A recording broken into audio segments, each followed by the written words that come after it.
带你追查事件真相，掌握证据变化。观众朋友你好，欢迎持续加入新闻大白话，我是主持人韩一伦。节目一开始来介绍今天的特别来宾，首先是前驻纽大使谢文吉，主持人好，各位朋友大家好，以及前国安会副秘书长杨永明，一伦好，各位朋友好，前海军舰长吕礼师。主持人好，各位观众大家好。好，观众朋友，228这一天哦，美伊开战，好到现在哦，刚刚一轮算算大概是12天哦。好，那目前看起来哦，战事还是持续的延烧当中。好，虽然很多的股市哦都已经回神了，但是后头可能还有很多波澜哦。我们先带大家来看到的是伊朗哦袭击了以军武器制造设施，还有卫星资料中心。好，这是伊朗军方所说，他说他们当天使用的是自杀式的无人机来袭击位在以色列海法的一处武器制造设施跟一处卫星情报资料的接收中心。他说对以色列作战能力是具有重要的战略意义。好，遭袭的卫星资料中心对于收集军事还有情报资料是非常重要，在协调以色列侦察卫星运行上面是有发挥作用的。好，所以呢，伊朗军方特别讲出这件事情当然是要告诉大家说我们其实已经把以色列的眼睛打掉了有一点这样子的味道。好，那当然看到伊朗专打美以的通信雷达嘛，有奏效吗？我们看到这个是英国的《每日邮报》有报道说飞行跟踪资料显示，那最近美国海军16B 的水星战略空中指挥机多次的升空。好，它的配备有一个特殊的天线，可以在战时的时候充当美国总统跟国防部长的空中指挥中心。那五角大厦是以作战安全为由，拒绝对此来进行评论。好，那我们也看到了是伊朗的外交部长阿拉奇他也放话了，他说我们已经做好准备只要有必要不管多久，我们都做好了充分准备，那持续的用飞弹来攻击他们。所以您可以说这个川普所说我们已经把很多的东西都打掉了，但是目前看起来是僵局因为伊朗他们还是非常的强硬，尤其你可以看到伊朗的议长议会的议长这个卡利巴夫，他也说我们绝不寻求停火。我们坚信必须给侵略者迎头痛击，让他们能够吸取教训，永不敢再生出侵略伊朗的念头好，那伊朗这个强硬的态度也直跟川普来唠狠话。好，因为现在伊朗已经选出了新领袖嘛，叫做穆杰塔巴，他是之前领袖哈米尼的第二个儿子次子好，那川普现在呛瞎说这伊朗的新领袖必须获得他们的认可，否则他撑不了多久。好，那《华尔街日报》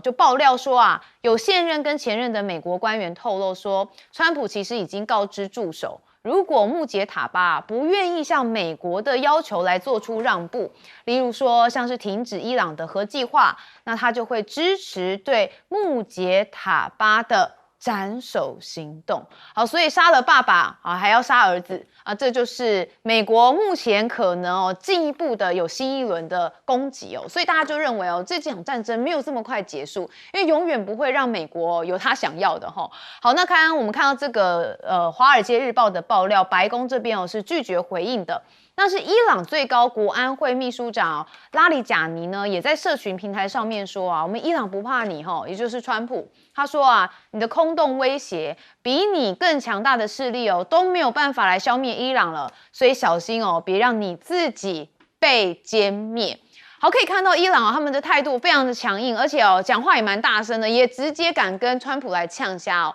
可见伊朗有一些底气存在好，那川普呢倒是有点骑虎难下。我们前几天才讲说川普不是说差不多了但这个差不多到底是什么差不多呢？要不要见好就收啦川普说伊朗非常想谈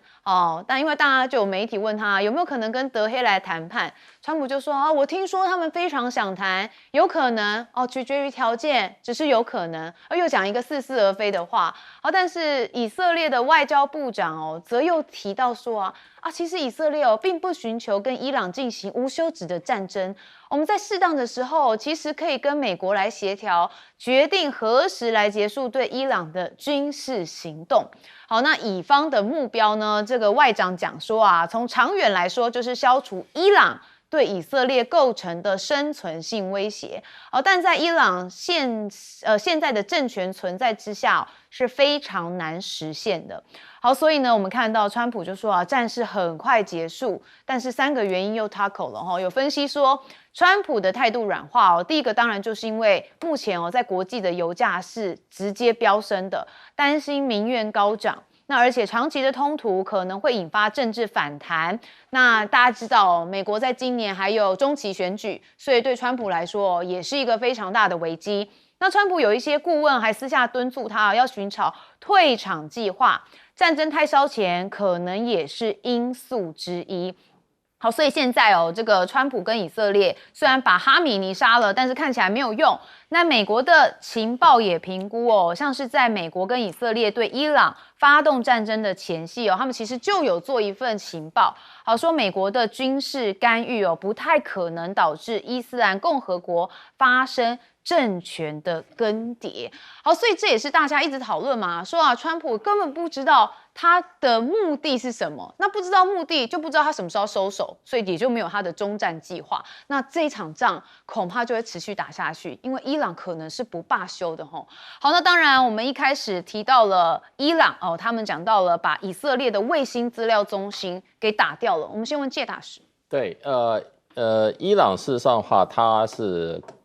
我认为它是导弹也不是那么无限制可以供应的，所以它打的时候，它就这种精准的长距离的导弹，它当然是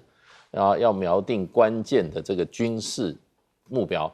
削弱对方的军事力量嘛。所以我觉得这是当然这是伊朗提供的情报那以色列绝对不会承认的，美国也会不吭气，是因为战争时候大家都把怎么样作为受损的情形降到最低都给它压住了，不会承认的。因为这是一方面不要助长对方的气焰，第二个呢，也是让对方不清楚他是不是像他所预期的达到了他们的军事这个攻击的目的。所以战争是怎么样？战争就是大家要高度保密不让你知道我的情况，然后掌握你的情况才有胜算。所以呢，这个就是说我们只能用逻辑来判断，就是说当然啦，伊朗绝对是以这些军事目标为打击对象的那这两个如果被袭击到的话，那事实上对伊朗的军事力量是绝对会产生很大的削弱力量不过现在昨天这个Hexas 就是说还有美国的参谋总长联席会议主席联袂举行这个记者会，那他们表示说他们已经发动了更大一规模的攻击，怎么样他们这个美军多神勇然后呢要警告呢你们小心B2 的轰炸机也要继续要出动那所以就是怎么讲呢？看起来美国现在的战略就是怎么样以战促谈。他就是说我给你极大的压力，打到你受不了的时候，你跟我求饶的时候，你就要跟我走上谈判桌。就跟川普在讲的说，这个他说伊朗非常想谈，那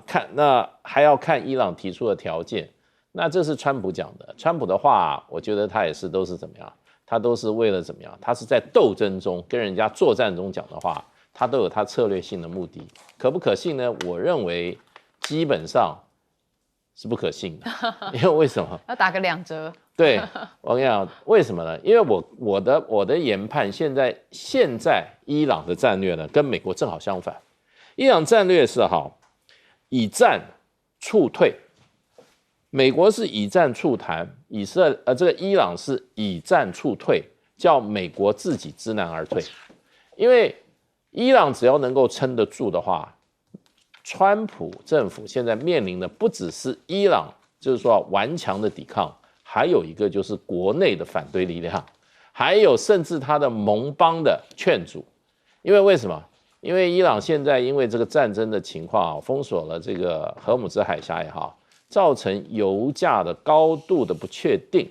然后呢波动很大，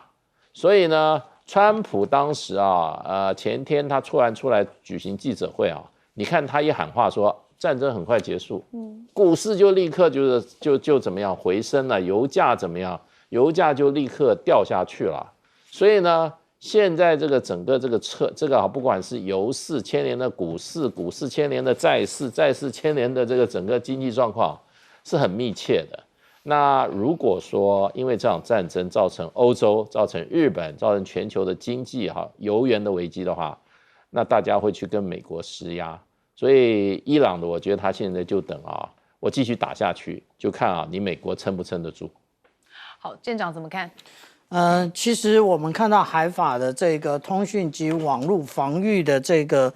地面战遭受到攻击，其实对于以色列来讲是非常大的一个受损。为什么这么说？因为除了我们看到美国有源源不断的讯息提供给以色列，那他当然不会用我们一般大家所使用的 Internet， 它会使用 Intranet， 用 Intranet 它就必须要使用这种天线。哪一种天线呢？那当然了，有图有真相，也看到的就是这一个天线站而且我们这样讲我们大家所知道的中高度的这个长航时的这个无人机，例如说 MQ9 的无人机，或者以色列的苍鹭无人机，这些通通也都是用这种卫星天线在进行交练那如果你这个卫星天线都遭受到这样的攻击的话，那还能够交练吗？还能够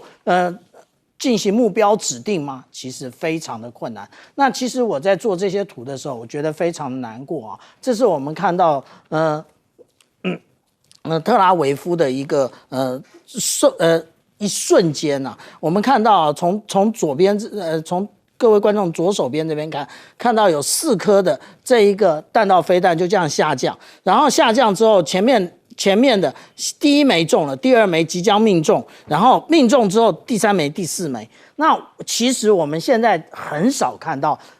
以色列无论是海法或者是特拉维夫甚至耶路撒冷的状况到底是怎么样？为什么呢？因为其实以色列只要在网络上看到这些照片，立刻去把这个人挖出来，到底是哪一个人照相，但是还是有嘛。那我们看到的这就是特拉维夫实际的状况。我们看到这个街道上面空无一人，然后打得面目全非，然后怎么证明这在以色列？这不可能是我们看到造假，还搞了一个以色列国旗这么完整嘛？而且呢，我们看到的这个是特拉维夫的一角而已它其实如果从高楼大厦去看的话其实真是满目疮痍那另外，他们真的有这样子拆这个所谓的监控系统吗？有我们看到这也是以色列的他的一个军人，他在不断的拆这些自己家里头个人装的这种监控系统。为什么呢？因为他怕这一些固定式的一样也会拍下来，现在也不用去拿着 SIM 卡，直接远端连接就好。他就是怕被远端接收了，然后让大家知道，其实以色列也被打得很惨其实打得很惨的还真的不是只有以色列。我们来看看这周边的海湾的国家全部都打了一轮。那真正的幕后，我们之前讲到，除了萨德以及那个我们讲到的这个长距离的这个预警雷达之外，在左上角这边，这个是 OTH 雷达，在约旦。那约旦这个重要的一个幕后系统一样被击毁。所以我们这样讲现在双方其实基本上都已经到达了一个战争的极限了。好，所以这个以色列现在是全网封锁状态，怪不得我们在以色列的讯息当中确实比较少看见一些影片或照片好，有明教授，我来帮大家整理一下过去24个小时，在伊拉克、在伊朗、在海湾地区以及在美国跟以色列遭受怎么样的打击以及各自放了什么话。伊朗这边3大城市德黑兰，然后希拉子跟伊斯法坦都在过去遭受到来自于以色列跟美国的轰炸，然后主要是弹道飞弹。那现在呢，标的变了。这个今天是第11天，它过去的7、8天其实是以军事设施为主，大概打了2000到3000个不同的据点。大概在前天开始，它转为打能源设施，你就看到整个德黑兰是灰色的天空，下着黑色的石油雨。大概昨天开始，以色列威胁要打民生设施，所以从军事、能源到民生，它已经开始在转变。这个代表了什么？这代表了它的空袭，他觉得只是军事不够，如果只是能源让你的经济受损也不够，他现在要针对人民。那伊朗在今天早上凌晨的时候4点钟，政府宣布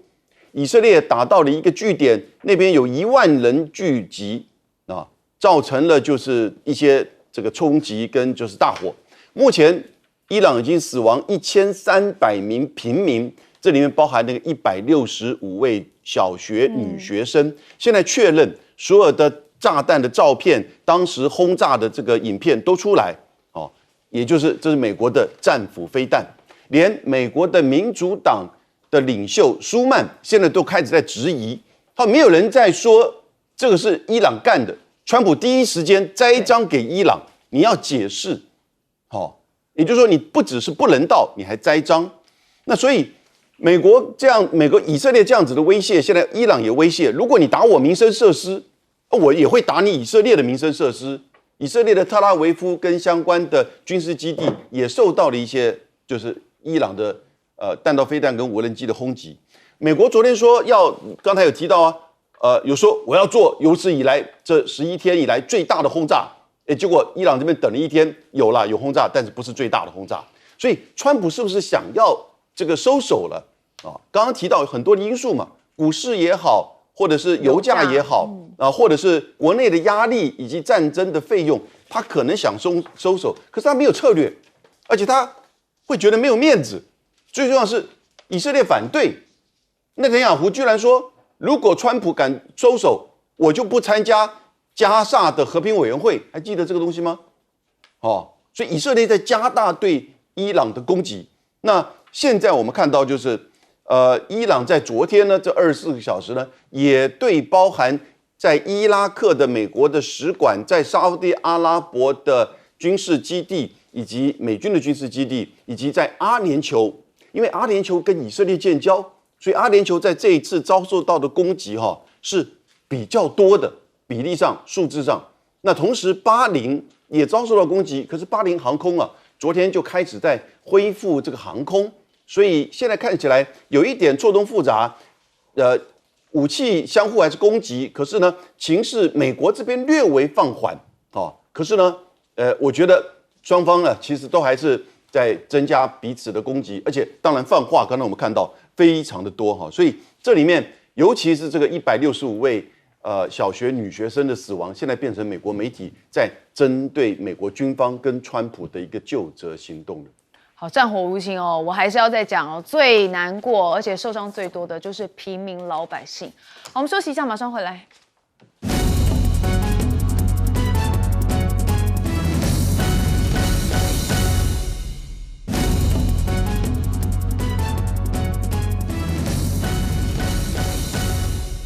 可能有些观众朋友觉得说，我们都常常在讲伊朗攻打了美国还有以色列什么？那是美国以色列不是也有相对应的攻击吗？没错，好，他们也有做对外的说法。我们来看到以军，他们说他们已经摧毁了伊朗国内的安全部队的关键资产。好，这个是以色列的军方发表的声明说位在伊拉姆省的伊朗国内安全部队的总部，还有情报机构的总部，还有多个动员穷人组织基地的关键军事资产都被他们摧毁了。好，那而且我们也看到了美国的战争部长赫格塞斯他有特别的喊话说你看我们要发动就是到现在为止美国对伊朗最猛烈的空袭。好，美军将出动最多的战斗机、轰炸机，还有空袭次数，这情报也比以往任何时候都更加的精准到位。好，以色列空军之前有袭击30个伊朗油库，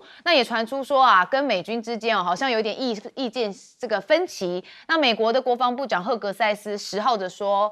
说，那不是美军的打击，也不是美军的目标。好，所以这个美国跟以色列虽然是同一队的但是在同队之间有些想法也是有些内讧好，那当然我们看到了，如果美国、以色列如同他们所说的把伊朗很多东西关键都打坏了，而且他们还有最猛力的空袭的话，那伊朗怎么还可以持续的加大反击呢？我们看到伊朗现在宣布真实承诺4第37轮的军事行动展开了这是在当地时间11号的凌晨，伊朗使用飞弹打击位在伊拉克北部的库德自治区首府埃尔比勒的美军基地。好，您可以看到我们已经有画面了，这美军的第5舰队以及以色列特拉维夫为目标等等的。好，那伊朗的国会议长说如果你们袭击我们的基础设施的话，我们就会以牙还牙的展开报复。好，刚刚永明教授有特别讲说原本是从军事的目标到后来变成能源目标，现在以色列跟美军似乎想要打的是伊朗的基础设施跟民用的设施，所以他说我们绝对会以牙还牙，毫不妥协，绝无例外。若他们针对伊朗的基础设施开战就会以敌方的基础设施当作攻击目标。好，所以你可以看到说战争差不多了，结束了，有吗？没有嘛好，伊朗的防守那要看看撑不撑得住因为双方现在非常的僵。好，因为美国跟以色列联合空袭，所以呢，伊朗的新任防长是传出遭到了击毙。好，他这个新任的国防部长就是他，叫做哈塔米。好，最新的消息指出他疑似在空袭当中丧命。那伊朗的革命卫队圣城部队的新任指挥官达扎德也传出在德黑兰遭到了击毙。好，那美军近日也有对伊朗的海军来发动攻击。我们看到这个是画面上有至少3艘的军舰遭到了空袭，其中1艘是苏莱曼尼级的双体隐形飞弹巡逻舰。好，在被击中之后直接就冒出了一个大爆炸。好，那普京呢，现在跟伊朗这边也有通话了，他跟的是伊朗的总统裴泽斯基安再度通话。双方当然是因为以色列跟美国攻击伊朗引发的中东紧张局势在交换意见。好，普京就说他支持要赶快的缓和局势，而且通过政治的手段来化解冲突的原则还有立场。那伊朗的总统则说这个感谢俄罗斯向伊朗提供了支持，特别是向伊朗提供了人道主义的援助。好，所以你可以看到目前可能希望从这个外交的方式来进行这个其他的布局跟安排。好，所以你可以看到这个2伊的外长通话也讨论到了中东的方面的状况。好，拉夫罗夫是俄罗斯的外长他说在随时兼顾伊朗跟其邻国安全利益之下，希望能够促成这些努力来提供协助，就是希望用外交的方式能解决，当然是最好了好，但是呢，美国的防长赫格塞斯他就看到俄罗斯在跟伊朗这边有一些通话咯，就赶快说你俄罗斯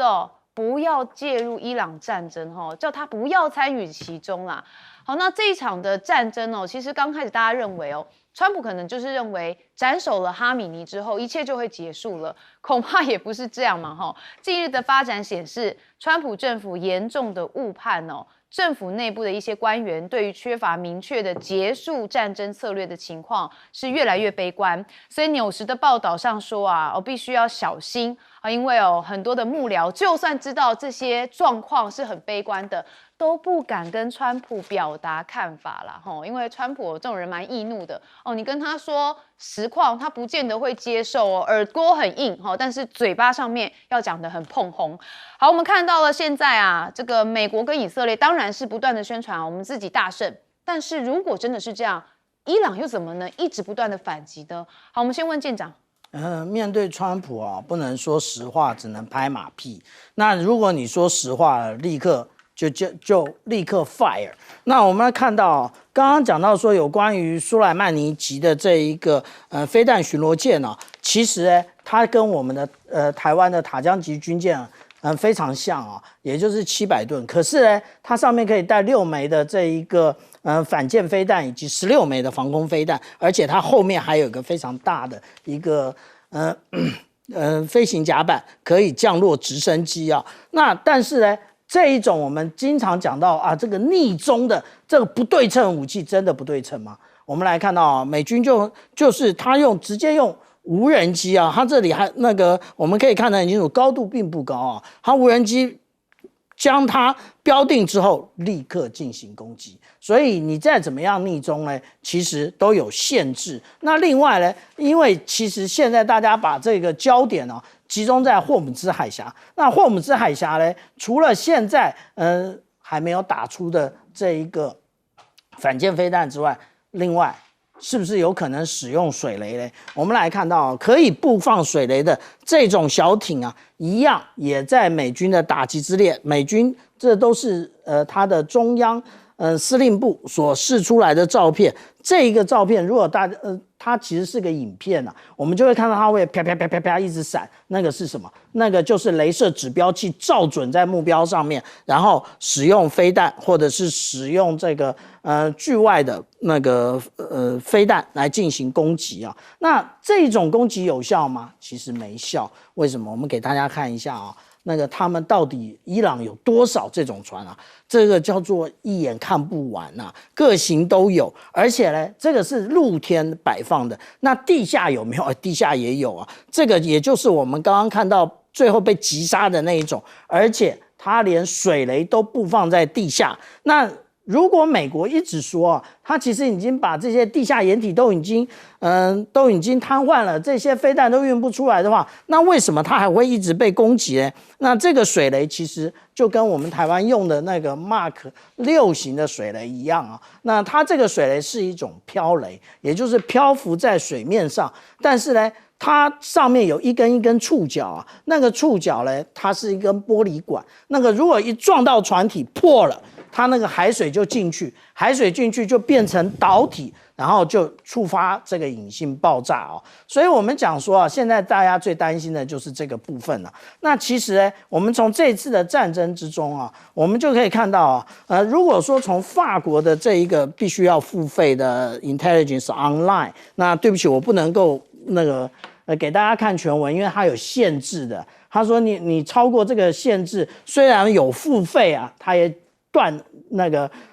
取消你的权利。他就讲到说，阿联酋防空的真正漏洞在哪里？也就是这一种无人机，哪一种无人机？就是之前在战前我们所讲到的这个见证者136，见证者136就是伊朗做的啊，那个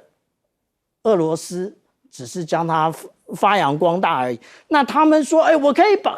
攻击它的一个发射器啊，它的发射器在哪里啊？在皮卡什么都可以啊，他用皮卡，你觉得他是弹射吗？不，他就是用一个速度在那边飞行，皮卡那个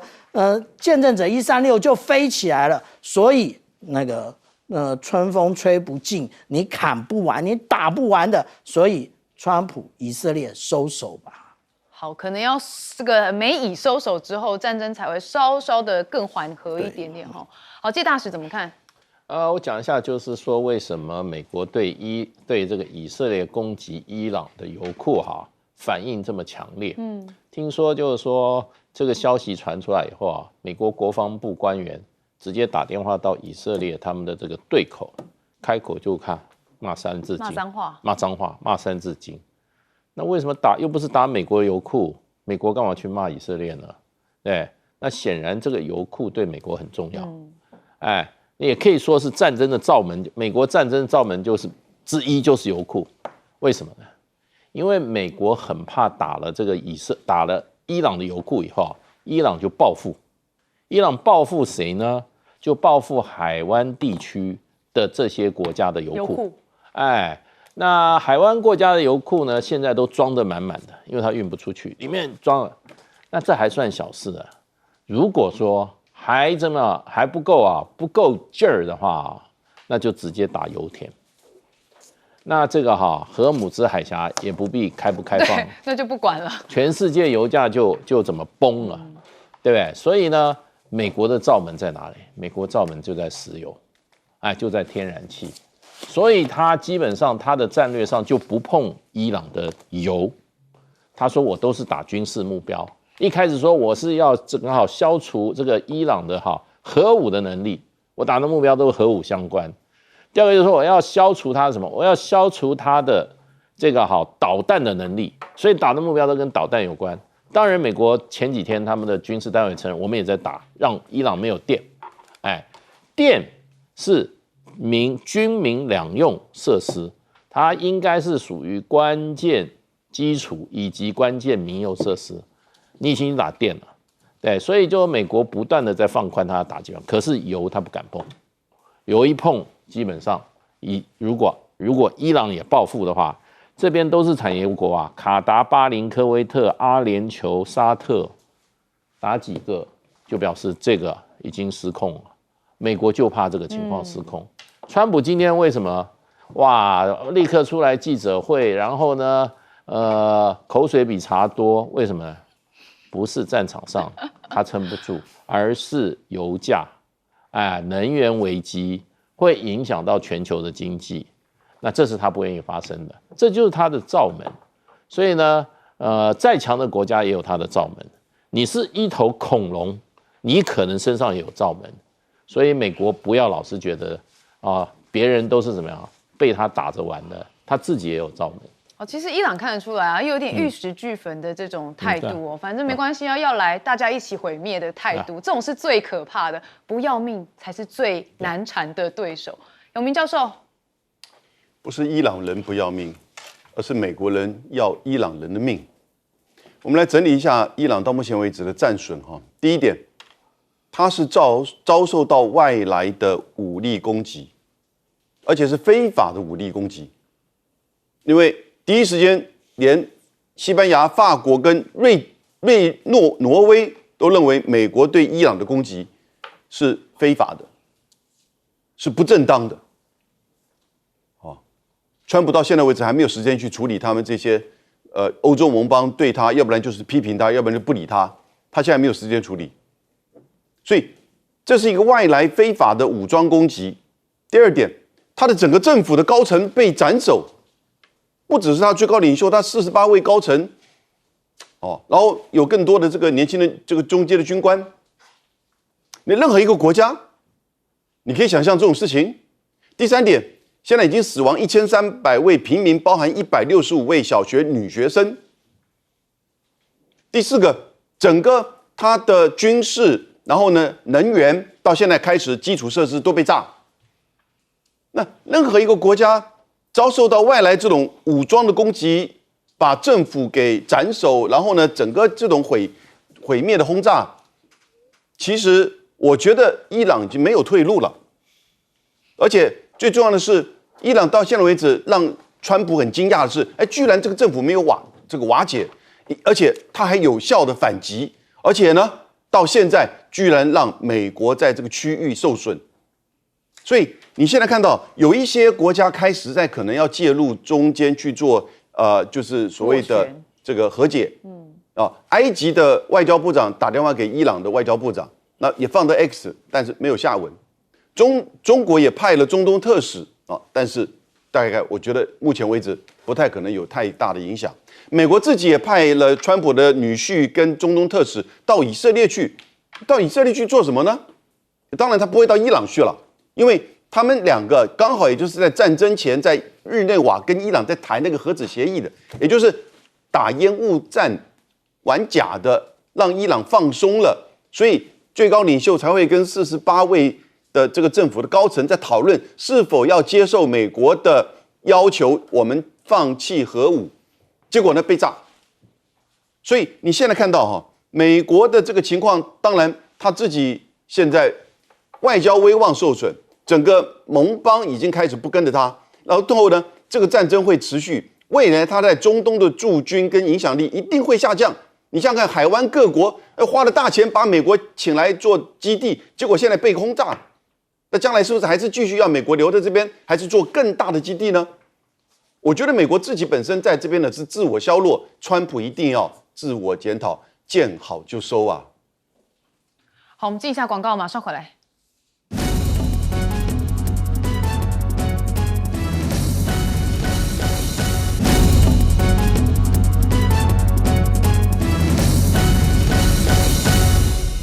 好，刚刚介大使已经讲了，川普的罩门在这一场战争当中看来是油。好，油呢当然就跟荷姆兹海峡有很大关系因为呢荷姆兹海峡现在被伊朗封锁。好，那现在 CNN 报道说，有知情人士指出，伊朗正在荷姆兹海峡上面布设水雷，而且说伊朗是有能力在航道上面放置数百颗水雷。好，所以川普这边就警告说，伊朗你要立即移除可能已经布设的水雷，如果你不移除水雷的话，伊朗就会面临前所未有的严重军事后果。好，每次川普最喜欢喊话就喊讲得很大声，但是都做不出来。好，但是呢现在美军真的有轰炸伊朗的16艘布雷艇好，我们来看这个卫星的画面这是美军他们释出的，说已经在海峡附近摧毁了多艘伊朗海军的船只。好，其中包含是16艘的布雷舰艇，好，以防伊朗在这条全球重要的能源航道上面来部署水雷。好，所以呢，美国的这个战争部长赫格塞斯就说在川普指示之下，美军中央司令部已经开始清除荷姆兹海峡的布雷船只。那美军是以毫不留情的精准打击来摧毁这些船只。所以你可以看得到，可见这个海峡对美国来说有多重要。必须要做强烈的袭击要把这些东西给扫除。好，那美方呢现在似乎想要拟一个方案，保荷姆兹海峡是畅通的。好，这是白宫新闻秘书李威特说川普跟能源小组的人是正在密切的关注市场的变动，美军也在制定方案来保持荷姆兹海峡的畅通。所以川普不会容许无赖的伊朗恐怖分子来阻挡航行自由以及能源的自由流通。好，所以这个方案是什么？我们目前还没有看出一个细节但是可以看到出真的伊朗掐住了大家的石油命脉包含亚洲国家好，伊朗的革命卫队最新的警告说如果美国跟以色列的攻击继续，我们将不允许1公升的油从中东运出。好，那现在也据报说美国要求以色列停止空袭伊朗的能源设施，非常担心会遭到这个报复。好，华府是透过高级的政治渠道向以色列国防军的参谋长扎米尔来传递资讯。那知情人士说因为华府非常担心这类的袭击会触发伊朗对海湾国家能源的大规模报复。好，那伊朗紧扼波湾的重要航道所以中东4国的石油减产量其实相当的惊人。我们看到伊朗对于波斯湾咽喉荷姆兹海峡的前置，其实等同是完全封锁。那现在导致波湾产油的国家储油设施告急，产量是大幅的这个减产的幅度是加大。好，4个国家每日减产量少说有600万桶。那为全球能源市场的混乱是再添了波动的因素。那现在有美国媒体报道说川普的政府已经将目标瞄准到了伊朗石油出口的关键终端，也就是哈尔克岛。好，希望能够派出这个地面部队来夺这个岛。好，说也是得石油是美国的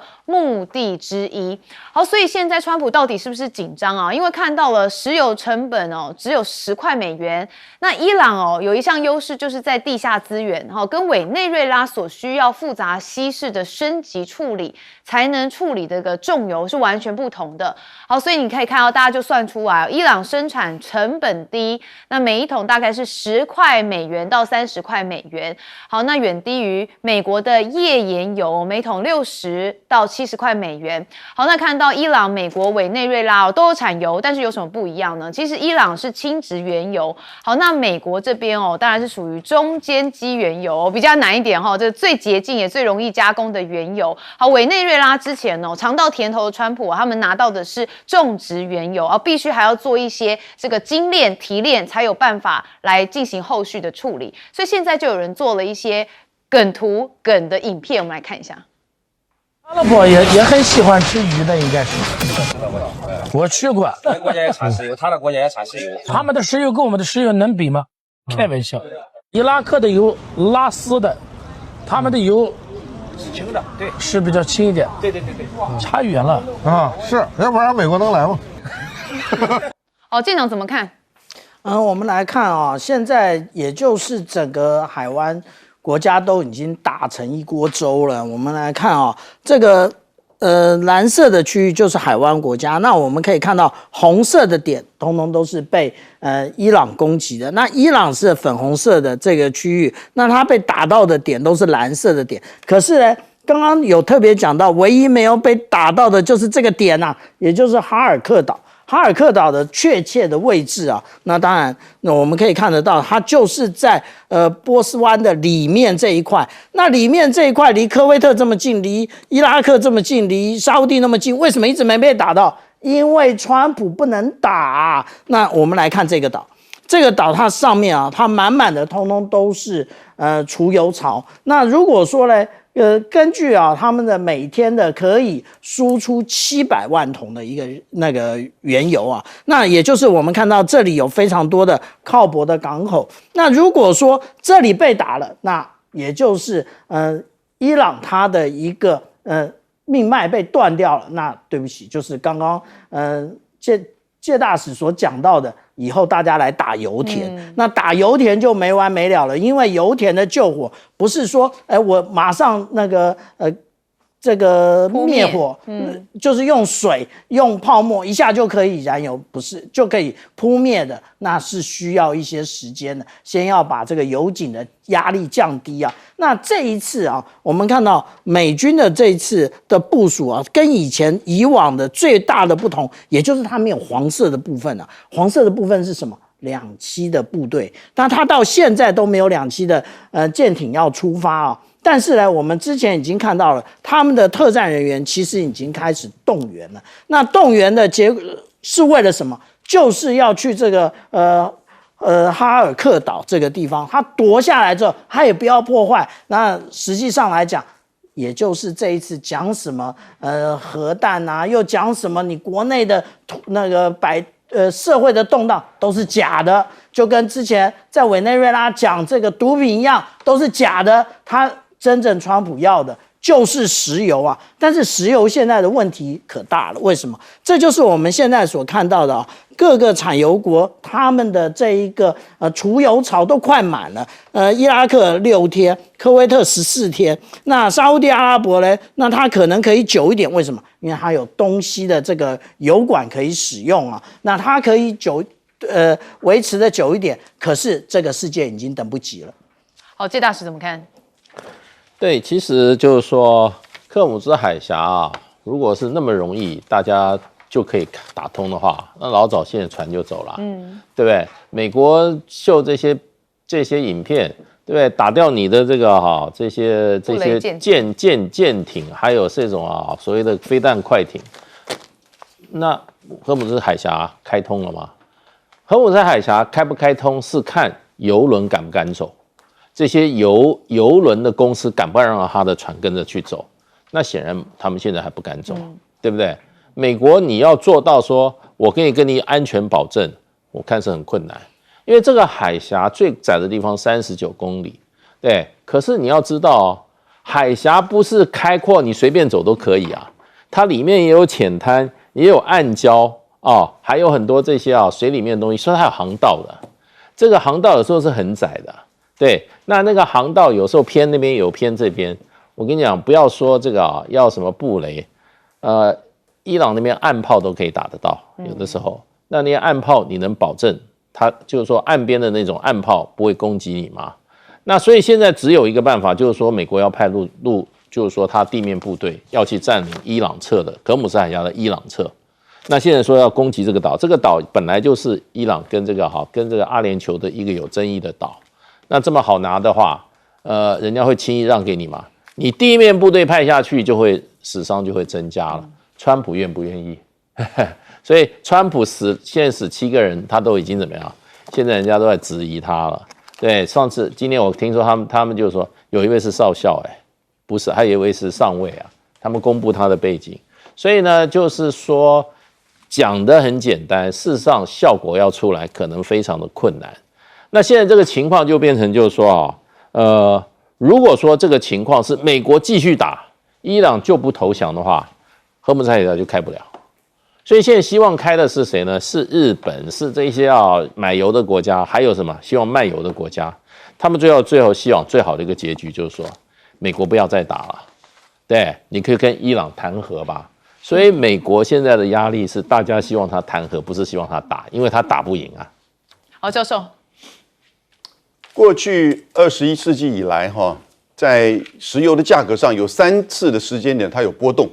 第一次2008，那是美国的金融危机，它一度最高到143块，但是低也低到只有33块，所以呢，那是一个金融跟资本的操作所造成。第二次呢是反恐战争，大概从2011年到2013年、14年都大概是100块以上，最高来到120块。第三次是2022年，就很清楚了，也就是疫情跟俄乌战争，